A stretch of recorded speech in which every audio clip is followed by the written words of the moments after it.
Ova aktivnost sjajan je primjer za prikaz djeci uzroka i posljedica, kao i lančanih reakcija.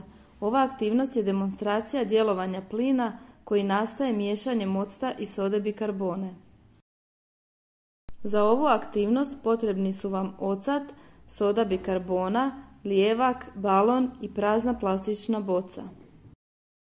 Sljedeće što trebate učiniti je uliti ocat u praznu bocu tako da napunite 1/5 boce sa octom. Potom vaš balon napunite s nekoliko žlica sode bikarbone.